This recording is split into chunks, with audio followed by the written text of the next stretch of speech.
Healthcare keeps getting more expensive, and for millions of Americans, it could get a lot more expensive in the months ahead. Republicans have worked to lessen the number of tax dollars that go into the healthcare system. One of the reasons why Democrats refused to go along with the Republican federal budget plan, and that led to the partial federal government shutdown. Hi, I'm Dave Price. Let's look at three major changes for healthcare. Number one, the work requirements for able-bodied people to keep receiving Medicaid as long as they are not senior citizens. Number two, the federal budget cuts for programs like Medicaid. And number three, as it stands now, Republicans would let some of the enhanced premium tax cuts under the Affordable Care Act, aka Obamacare, expire at the end of the year. How significant is this that some of these tax credits would expire? It's extremely significant for the people who get their health insurance through the Affordable Care Act marketplaces. So that doesn't apply to everybody, obviously. A lot of people get their insurance through their employer or through Medicare or Medicaid. But for people who buy their insurance on their own or for their families in these marketplaces, most of them are going to see a pretty significant increase in the amount that they have to pay every month in their premiums.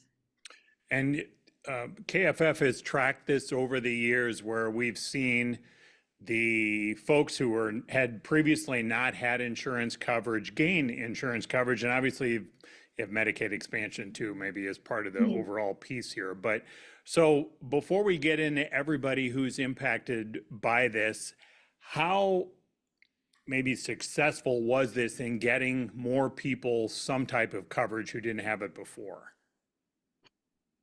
The expanded subsidies or the Affordable Care Act in general? I'd probably go for two if you can do them both, but maybe big picture, just ACA. The number of people who are uninsured is at essentially a record low right now. The ACA and Medicaid expansion have combined to give more Americans coverage than ever before. So that's definitely something that we are noticing and that may change in the future if some of these policies go away or are altered. Looking at your background, I feel like you can kind of see this from a bunch of different things, right? Like you were a politics major way back in the day too, right? And now you're this health policy expert. So you can kind of see how all these pieces come together, right? Yes. For years, we had one party who talked about getting rid of Obamacare, getting rid of ACA. But there are especially some provisions of ACA that have proven to be especially popular with folks, right? Like staying on your parents' plan until 26, for example. Yep. That's never gone away. There have been maybe some things that have changed, but big picture, this has largely been popular with people. Yes, and I think that it's become very entrenched in the way that Americans think about their healthcare, and some of these extremely popular provisions would be very difficult to undo from a political perspective. We saw repeal and replace for Obamacare in 2017 that failed in Congress because it simply didn't have the support that it needed among Republican legislators. So it's definitely always a stated goal of President Trump and of many Republicans in Congress, but it seems like a lot of the more popular provisions of the law are pretty entrenched for the time being.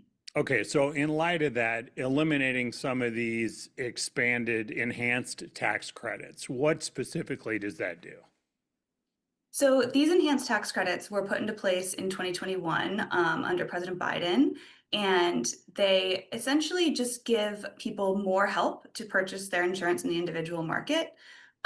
So during the pandemic, obviously, there was an increase in people who were losing their jobs, losing their employer-sponsored coverage. So this was put into place to help people be able to afford those premiums. So it impacted people who are making under 400% of the federal poverty line. It increased the amount that they get monthly in subsidies. And then it also expanded the population who receives subsidies to people who are earning up to 600% of the federal poverty level. So it's increased the population of people who receive subsidies, and it's increased the amount of subsidies that many of them get. Okay, so without this, how much of an increase will some people see? Some people will see a very, very large increase. The populations who are currently receiving some form of tax credit, the 400 to 600% of the federal poverty level, those people will no longer be receiving any form of premium tax credit. They'll be responsible for paying the entire premium. And are you of the belief that some younger people may just decide not to do coverage at all once they lose these subsidies, or at least part of them? That's definitely a concern. There's a big concern that people will see the price of their premiums go up so much that they simply cannot afford it. And those people have a few options. They may decide to get a different job that does cover that does provide health coverage. Or they may simply have to feel like they have to be uninsured. They may feel like they have no other choice. And one thing that I should have mentioned at the top of this is that you're a nonpartisan organization. So while I put you on the spot with a little political history, maybe about Obamacare, you all don't weigh in on, you know, pro Yes. R, pro D, anything like Can't that. endorse any party, can't say what anybody should do. But yes. All right. So how do you think when will people really start feeling this, do you think, these changes? I think people are going to start feeling these changes quite soon. Open enrollment begins on November 1st. So people in some states can already log into healthcare.gov or to their state-based exchange and see what their premiums are going to cost next year.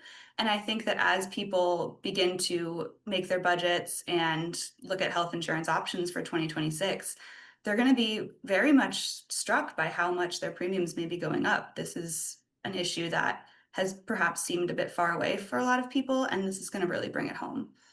Let's see if these ACA tax credits become the critical issue in the discussions between Republicans and Democrats to finally fully reopen the federal government. That is Inside Iowa Politics for this week.